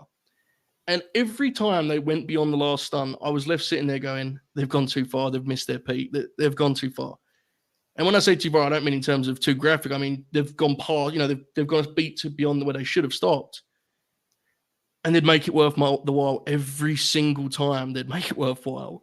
Each time it was like they'd up and they'd level up again and again. You were left going, how do they still have rungs left to climb? And they would find another one. Even the Brian Cage interference, which was like, when it first happened, I was like, oh no, this is going to... And that even ruled, and then it fed into the Prince Nana spot, which was unbelievable. What a horrifying bump he took for the cause. And I was mentioning this before we went live. It sparked that... My favorite visual of the match, and there's many, okay? You got him stapling himself, you got the barbed wire getting hooked on Hangman, you've got Swerve pouring the water over his head and the blood like pouring. My personal favorite visual was after the Prince Nana spot, Swerve turning the corner with the cinder block like a horror movie slasher villain, and the crowd not having enough time to do anything but gasp as Hangman, our hero, stands up to get murdered, basically. And truly just, it was weirdly moving for something that was so like horrifying, Both guys have such a knack for those sort of cinematic visuals. Swerve in particular, his facial expressions are superb. I found this to be like exhilarating. I couldn't believe what I was watching. It broke every rule in the book, and every time I thought it should end, they carried on and made it worthwhile. I was blown away. Unbelievable match. One of the best matches I've seen all year. I think AR was a few things that he wants to say. You see that fucking number I popped. Just threw out the link. Just 35 viewers just tapped in immediately. I want to just doing it for the fucking brand. What do you want to drop? Because I already took a screenshot before you lied. I was gonna say I posted the link as well, just to say that we were talking about the Texan Death. Anyway, I'm just saying. Go ahead. Get back to your little show. I don't gotta speak right now. No, I'll let you take it and I'll go after you. Yeah, I've brought you in now, so it's like you got. I brought myself in. Yeah, that's what I mean. Like, you brought you in to introduce your AO's here just in time for Swerve Hangman. Anyway, it's time. It's time to talk about the single greatest singles match in AEW history, highest rated on Cage match, highest rated singles match in WrestlePurists AEW history. I believe. Have we ever given a singles match 5 stars in AEW? I'm not sure. I believe so. Probably. I don't believe so. I don't think we have. The critics are talking. All right, 2 people on the panel right now used to insult Swerve to me every single day. I'm not gonna point any fingers. I'm not gonna say any names. All right, but Joe Hobart is innocent. All right, Joe Hobart is innocent. I had to hear. Hey, yo, mate, he doesn't have any aura in it, bro. Safe. And that was just evil talking there. All right, and I had to hear about how AEW fans is delusional about the heights he could reach. I had to hear about how he was a phony. I had to hear about how he wasn't real. I had to hear all that nonsense. But a nigga like me, Ibu, a nigga like me, Monty, a nigga like us, Joe, 2 proud black men like us, Joe, we stand 10 toes down, Joe. We stand 10 toes down. And when we notice real grabs, we speak on it. You heard? I ain't back down to Monty's yellow ass. I ain't back down to Ibu's black ass. All right? I knew I was right. And them 2 guys, I ain't even talk about the Hangman Adam Page slander I have to deal with from Monty Ibu. First of all, Ibu, change your at right now. You don't deserve to have Hangman in your at name. I don't want to hear about how you like Hangman. All right, change your at right now. I made this account with that Change your at to Ibu WrestlePurists right now. I made this. We're voting no confidence is coming soon, Monty. We're getting you up out of here. You can sigh and you can look off to the side and you can pretend like you're not listening to me all you want, Monty. Voting no confidence is coming soon. You won't be with us much longer, Monty. I'll wait for it, bro. Is Monty going to be Raj Giri? Is he just going to get cut a check and just get the... Yes, we're just going to cut him a check. I'm like, yo, Monty, bro, the boys love you over at WrestlePurists Worldwide. We're going to keep you on the team. You can keep potting, but all this executive shit is over, Monty. You He's gotta get Jim out of this Crockett. company. You gotta get out of here, bro. It's happening. Listen, I'm just, I'm just a casual host, bro. I don't When I seen have Swerve opinions. Strickland throw that ball, oh my god. That is enough of my initial rant. Go ahead. All right, so here's the deal with this match. Official. Yeah, right. he dedicated most of the time to go like, yo, fuck you, niggas. But no, so here's the deal with this match. The first few minutes were so tone setting that it set the stage for like, this is gonna be some different shit. If you notice, Joe, the next like this minute like 6 through 10 couldn't even follow minutes 1 through 5 because we opened up with like Staples and blood drinking, and then Swerve stapling himself while grinning and smiling and laughing, and you were just like, "What the fuck is this?" It's similar to me in terms of setting a tone and just creating like a unique atmosphere. It's like when Mick Foley fell off the Hell in a Cell, like and that's like the opening spot of like the match. Like that's literally the beginning of that match with Taker. So this happens, and I'm like, "Holy shit!" So this is just like, wow. We're not building this. We're just gonna like we're jump starting with like some like. Just like some jaw-dropping stuff. Hangman Page in this match worked like he was just so crazed, like genuinely, like believably, like this vengeful, violent, like demonic baby face. Like he convinced me in this match that he wanted to kill this person, and that was the vibe I got. Even as this match got over the top and maybe kind of like crazy, it in a weird way, as preposterous as it got, I could believe that Hangman Page was genuinely trying to kill this guy. And it's why for me, I know if you guys remember, I got controversy because casual host, this is in the morning, the usurper for real. Who was that who threw that last one? But they were both accidents. Go ahead. Right. So I was gonna say if you guys remember when I watched Moxie versus Hangman, I gave that 4 1/4, and it was controversial at the time. And I said that like as physical and as great as it was, like number one, I could never. This is weird. I could never buy that Hangman and John Moxley hated each other, and maybe that's because it was so blatantly a bid to reignite Hangman Page, Joe. Like it felt like that program was intentionally done to kind of restart him, And so you knew Moxley was on board with that. Moxley's a team player, and I just couldn't believe that they hated each other, and I just, in this situation, because of the story that they created, I could just buy into this like situation where Hangman just wants to kill a man that was in front of his baby, So it just worked for me from that respect. And we just got more and more shocking. This was horrifying, Joe. Like there was some things in this match that were just fucking horrifying. The barbed wire getting caught in Hangman's face as Swerve was pulling the thingy back. I think it was a chair, the barbed wire chair. And he's pulling it back. It got caught in his hair and his face and shit. These are like just organically sick things that happened in the match. Prince Nana was sensational throughout this entire thing. He's incredible, brother. He is. What a great story he has been. Seriously, I'm sorry I cut you off, but it's wonderful to see. Carry on, mate. No, yeah, dude. That's the thing about it. It's that babyface catharsis because I'm watching this match and I'm like, Prince Nana has to take a sick bump here. The way he's interfering and doing this, Hangman has to get his on Prince Nana later. And so when he's on the apron and he's like, oh no, and he's doing a little shit to dance on the apron and shit. It was so funny. I was like, nah, he has to take something. And he takes a dead eye.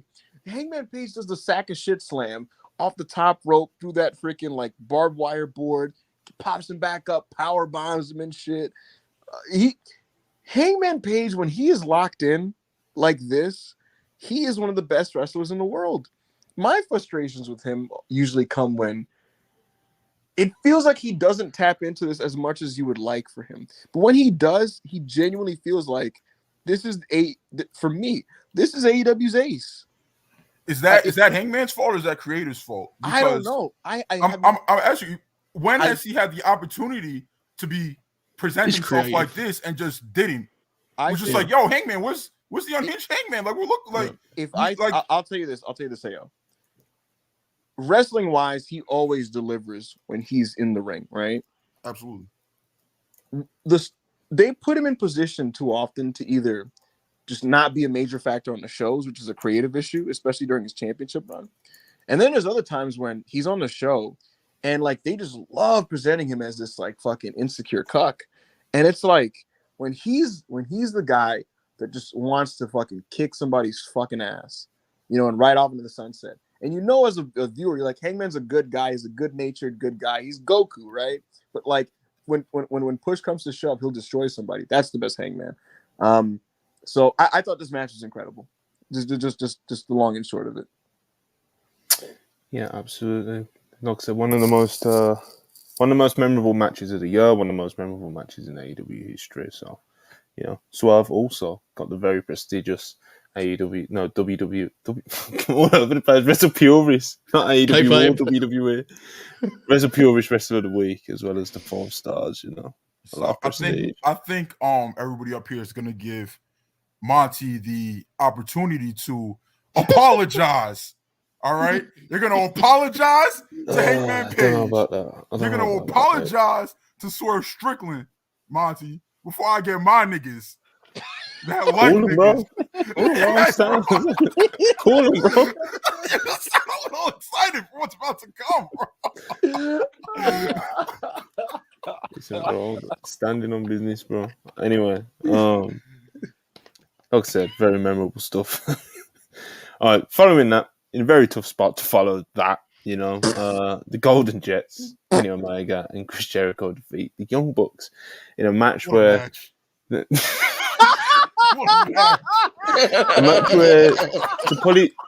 match where, you know, the crowd was absolutely, you know, they couldn't believe what they just saw, you know, and to put it lightly, they had to ease them in, you know, they had to ease them in. And, you know, they didn't have a bad match at all. It's just that, you know, it's hard to follow a match like that. And the actual work itself was pretty good. Jericho bladed his arm, pop, you know, respect for the love of the game, you know. And but yeah, Kenny Omega and Chris Jericho got the win in the end. And that means they have now won the Young Bucks' title shot for some time in the future. And the Bucks threw a tantrum after the match, further going into their heel turn. We've been getting tweets from Brandon Cutler speaking on behalf of Matt and Nick Jackson.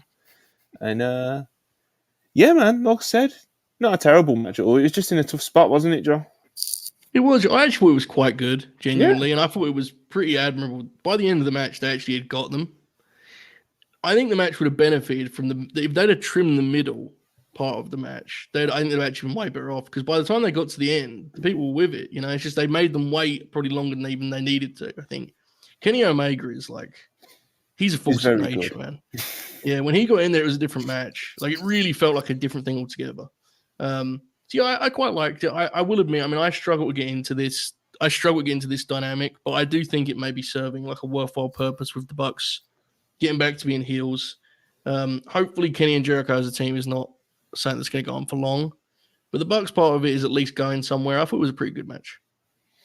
As a huge Young Bucks fan, you know, everyone's fans of Young Bucks because it's the fucking Young Bucks, of course. But you know, you're the biggest Young Bucks fan on screen right now. I believe when you realize, hold on, I believe I'm more of a Young Bucks moderate.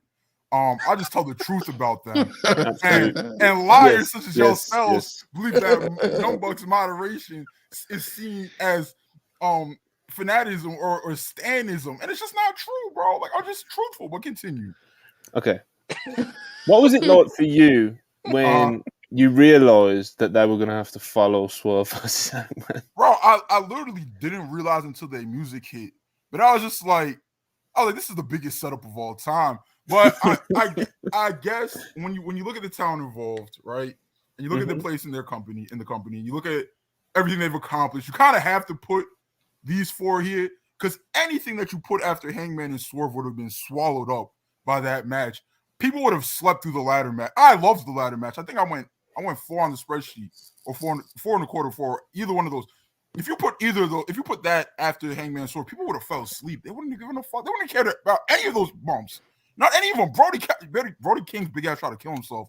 They wouldn't have cared, bro. Like, they wouldn't have popped for Sting like how they popped for Sting in the opener. So it's just like, you had to put the Elite there. They did what they had to do, bro. Like, they didn't go out there and try to have a 5-star epic or anything. They more so just try to tell the story of the dickhead Bucks are back. Nick Jackson, Bacard. They brought back the counterfeit Bucks, the Young Bucks dollars that we haven't seen in any form since 2019. It was more of a storytelling device just to be like, the Bucks are heels now, and the Golden Jets have the number one contendership match. I assume they're going over whenever they challenge for those belts, or maybe the Bucks. I don't know. I assume they're going over. But yeah, man, I liked the match. I enjoyed it. Yeah. My goats went out there, threw the ball around a little bit, called it a night. Yeah, man. Ibu, you got anything you want to add about this Golden Jets Young Bucks business? Tough spot, wasn't it? Yeah, this didn't click. It was very flat and dry, and it kind of went long. And the Jericho portions with the Young Bucks didn't work at all for me. They did like actively nothing for me. Do you think you would be saying that in a vacuum, Ibu? Say it again. Do you believe you would be saying that in a vacuum if this match was in a vacuum? Yeah, when I watched this match first, I didn't see the Texas Death Match. This was the first thing I saw when I got home. Oh yeah, that's true. I remember. Yeah. This is the first thing I saw, and it just didn't work for me. So it wasn't like, I just came down from just an amazing high watching it like an all-time match, and then I saw fresh on from work. I got off work. But I will say that is true. Jericho. While what Ibu was saying is true, he is a Heat and Vibes merchant. It's well documented, and the Heat and Vibes was sucked out of the building after the Texas Death Match. So that definitely affected his Sure. I walk in and like the atmosphere in the building is weird, and I don't know why. And I'm being told it's because these people are coming down from an amazing match, but nevertheless, I'm watching this and it just wasn't really clicking for me. And then the other thing that just kind of annoyed me personally, and it's wrestling. Wrestling is stupid, but Kenny Omega, there's a spot where it's almost like Kenny's like, should I choose Jericho or should I choose the Bucks? And he chooses Jericho, and I'm like, bro, really? As whiny as the Bucks are being in kayfabe, Chris Jericho tried to kill their father. And I'm supposed to believe that Kenny Omega is siding with this man over his best friends. People, especially when I know in real life that like Kenny bases career decisions and where he works around like the Young Bucks. He chooses who and who not to like fuck with based on like the loyalty of his friends. So it's just so implausible for me. And that didn't work. The match didn't really work for me, and it was kind of boring. The Golden Jets will continue to be a thing, which is slightly saddening. They're probably going to work Ricky and Starks at World's End, which, I mean, that's just a thing. I don't really know what to say about that. And so overall as a package, this under-delivered in the sense that I thought this could have been great and this was not great. And that's just kind of where I stood with it. Very interesting stuff. And talking of very interesting stuff, MJF versus Jay White in the main event was very controversial for many reasons. Of course, all the angle stuff that we talked about going into it. MJF doesn't come into the building right until after Adam Cole makes his entrance, hobbling down on crutches. Clearly he's not going to be able to wrestle in this match. Gets in the ring with Jay White, and the match is about to start. But who comes into the arena in a stolen ambulance? It is MJF.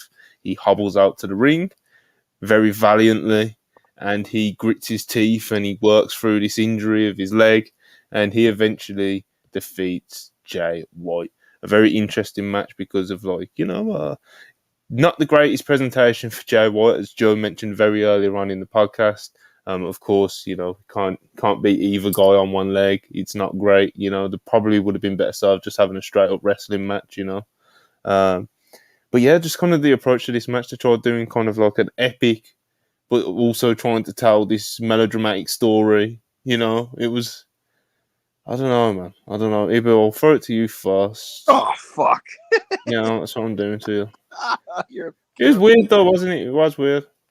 Yeah, it was very silly in the sense. Like the execution of this was kind of silly because it's just like people are already kind of this whole like bait and switch. Adam Cole is in the main event thing. Like a lot of people watching the show are just like, this is dumb. And he walks to the ring, and we're supposed to believe in kayfabe that AEW, which wouldn't sanction or clear him for the Ring of Honor tag title match, that he could have defended on the show because that the other belt has his name on it. We're to believe that AEW won't clear that. They won't clear him for that, but they'll clear him for this main event, and they're letting him walk to the ring in crutches.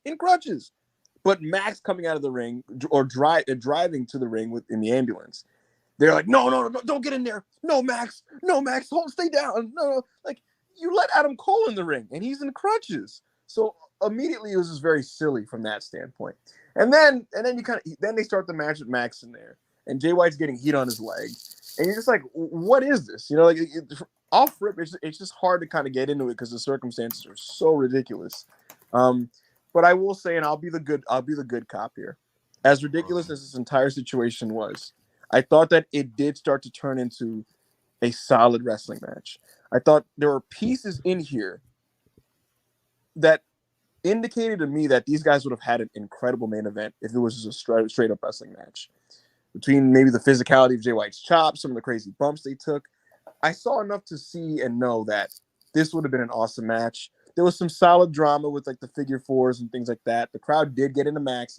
He has his tricks. He slaps the mat, you know, when he's in the hold, he's like, and the crowd starts to clap and shit. You know, he has his tricks, but nevertheless, they did get into this, and he overcame the odds. And so work-wise, this was not bad, but I think everything else about this wasn't very good. But everything else about this wasn't very good in terms of like the creative, the fact that Jay White lost to a one-legged man, and all of that. So with that, I guess I pass it to Mr. Hulbert. I think that assessment is fair, but I think that's worse in some ways. We talked about this privately. I think you're using this conversation too, right? It's like mistakes happen. Guys are going to mess things up. In some ways, it's worse to me. This was like fundamentally flawed in terms of its just entire approach.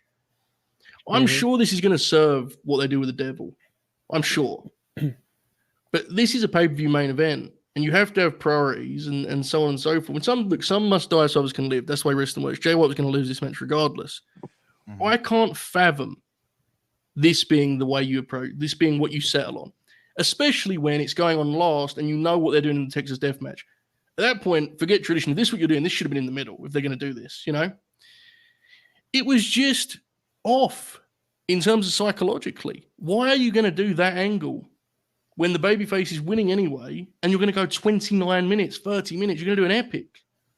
You gain nothing from that. The angle that he's taken it from is Clash of the Champions 17, where Sting lost in 4 minutes. You know, the whole point was to get the belt off the babyface and make him look strong and heroic. The babyface won, and he won in 30 minutes, and he still wanted to have a takeover epic and wanted to do the big spots, and that's fine, but you can't have your cake and eat it too. They could have just had a wrestling match. So I think it's fair to say the work was pretty good. That's fine. But what does that mean if the work was totally misplaced and psychologically?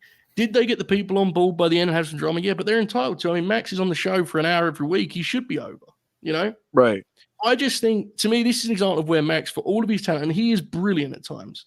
I don't want to overstate that because Max is great, but sometimes he wants to do so many different things at once, and he'd be better off just picking a lane and going in that direction. You can't do that story and also say, let me do, 10 other things that build this big epic and we'll get, oh my God, this is awesome chance. I don't know, man. I thought this was like kind of maddening. This put a dampener on a show that I like quite a bit, and I still like the show. I just thought they got this wrong entirely. I thought it was a mess. Yeah. Ayo, very quickly, have you got anything you want to say? I'm sure you do, because I got a very interesting message off you after the main event ended. I'm going to keep this short and sweet. I like MJF. think he's very talented. I love Jay White. Have for years. This was absolute fucking dog shit, nigga. All the work that CM Punk, Bryan Danielson, and Tony Khan, whoever you want to believe has been booking Collision this entire time to make Jay White look like a star, all that, throw it out the fucking window. Never been pinned, never been submitted, has rarely lost at all. He loses to a one-legged man who wrestled already tonight, beat his tag team in his stable, got Pillmanized, had to steal an ambulance to get back to the arena, was getting held back by security to get into the ring. Oh no, you can't compete, MJF, you can't compete. Jobs to him. 1, 2, 3, middle of the ring, slow count. This fucking sucked, Monty. This fucking sucked, Ibu. This fucking sucked, Joe. MJF, I don't know what you were thinking. If a pettier man in me would think that you're trying to bury Jay White because you personally don't like him. That's what I would think. This was terrible booking. Awful. You try to tell a storytelling match, but when the story is dog shit, that means the match is dog shit. You can't tell a storytelling match and then the story be bad, and then people say the match is good because the technical work was good. Yeah, the work itself was good. These are two top world-class wrestlers. But when the story is terrible in the storytelling match, the match sucks, bro. Did I pop for the elbow drop? Of course. Did I pop for the uranagi? Of course. Did I pop for the cutter? Of course. It didn't make me like the match. I give it like a 2, bro. This was really bad. Never want to see anything like this again in AEW. Not what I watch AEW for. I don't watch AEW for those segments that y'all did after the Sting match either. Don't do that no more, bro. It's awful. It's terrible shit. I'm done. You know you piss off AO when you mention Punk in neutral passing. Exactly, bro. Like, That was wild. That was a moment. Yeah, you're doing the work of CM Punk. I'm like, whoa, holy shit. Yeah, it was definitely a very divisive one. say what you want about Punk, but he did make, if he was booking Collision like you to be believed, he made Jay White look like a huge deal, bro. Absolutely. And then thanks, Max, for everything you did Saturday. Great job. Like, Jay White was losing regardless. I never once thought he was going to win the AEW World Championship during this feud. But that doesn't mean you have to present him in this way. Like, even if you take away all of like all the signals that the heel's gonna go, it is not gonna go over, right? Like the stealing the belt, pinning him twice, all that. Take all that away. You still made him look like a fucking clown, bro. Just wrestle a wrestling match. I'm done. Go ahead. Yeah, it was, like I said, a lot of people pissed off, you know. A lot of people were saying this isn't the AEW I know and love, etc., etc. But yeah, Full Gear coming out of it, you know. There was, you know, MJF, we got an update on MJF. He's legitimately banged up from the main event. He hurt his hip doing that crazy elbow drop to the floor to the outside after the table broke, and he went through it anyway. He also banged up his shoulder when taking the top rope Uranagi from Jay White. But he is not expected to miss any TV time. He will still be on the shows, but most likely in a non-wrestling capacity while he heals up in time for World's End.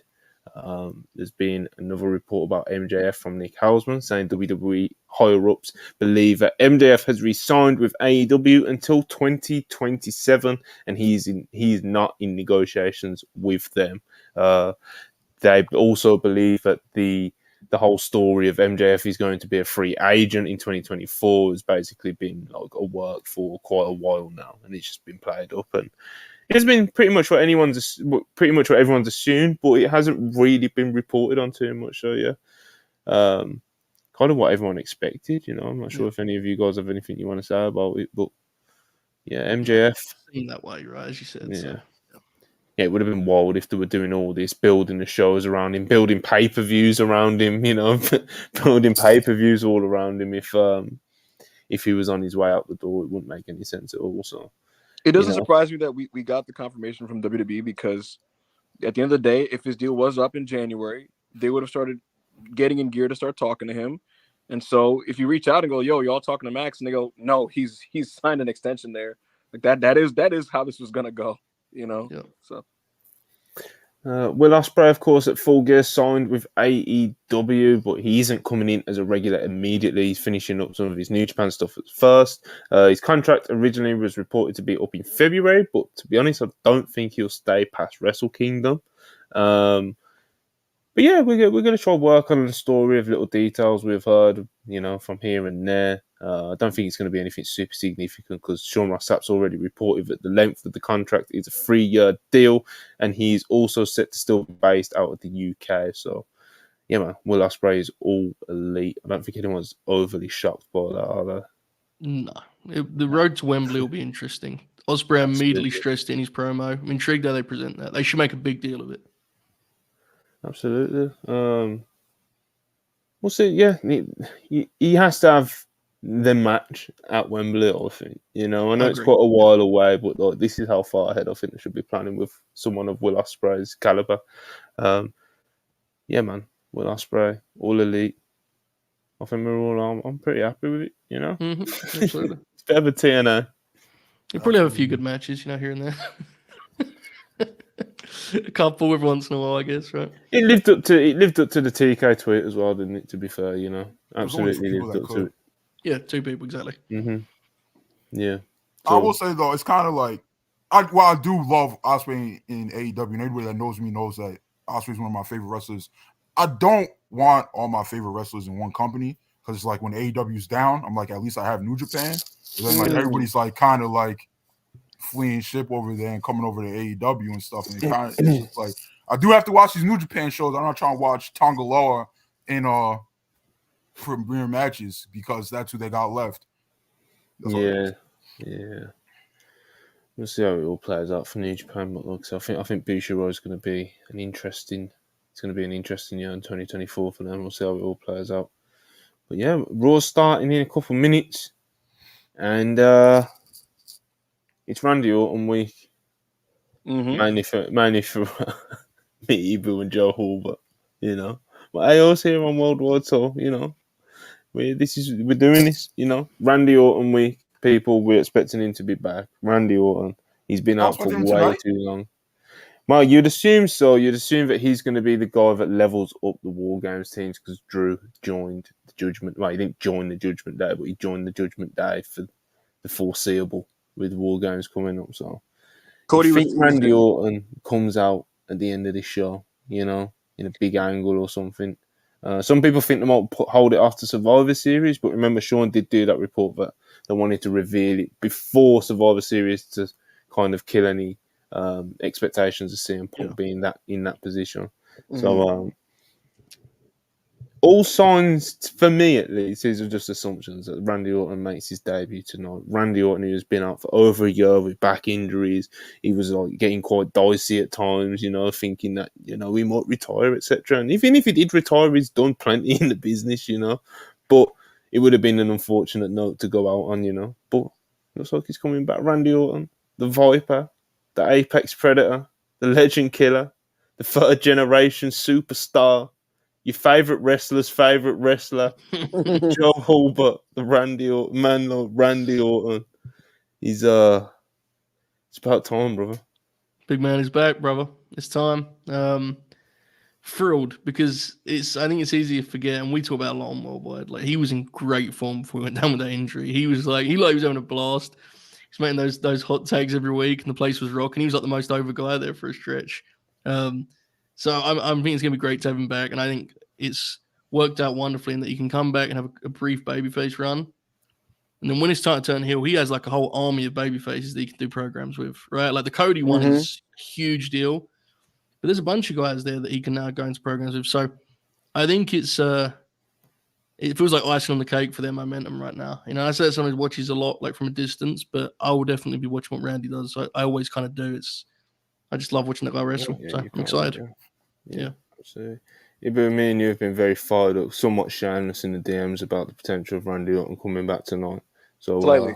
Tell the people how you're feeling. Listen, man, Randy Orton was in great form, like Joe said. We got to see the best of him without all the worst of him when he was just a hot tag guy.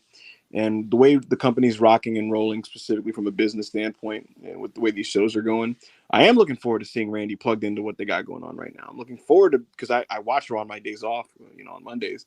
I'm happy to see Randy Orton mix it up in tag matches with Cody Rhodes and all that type of stuff. So it's a big boost for the roster.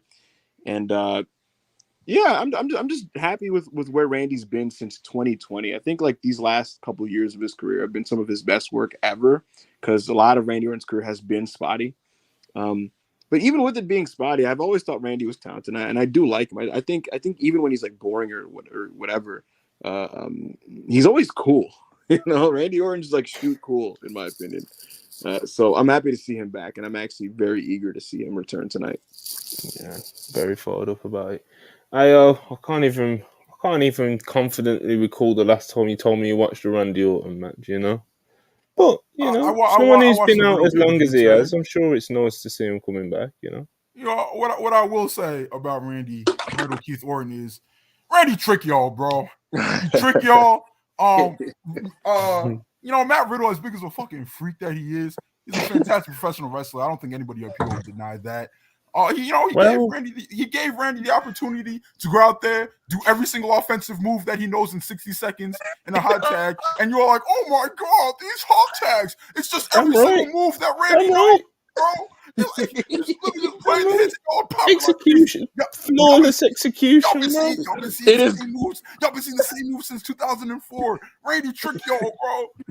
That's the art, brother. Do you remember? I am glad that he's not crippled though, because people on the biz or whatever were saying that it wasn't looking good for Randy's back at all. Like not even from like a career standpoint, but from like a standard of living standpoint. Like I'm glad that he's not like broken. But Randy trick y'all. Yo, Monty, real quick before we get out of here. I don't know if you remember every week when Randy was having those Arcade Bro matches that were all like good on TV. Dave would say the same thing every week. He'd be like, Randy doesn't do anything spectacular, but what he does do, it looks so good.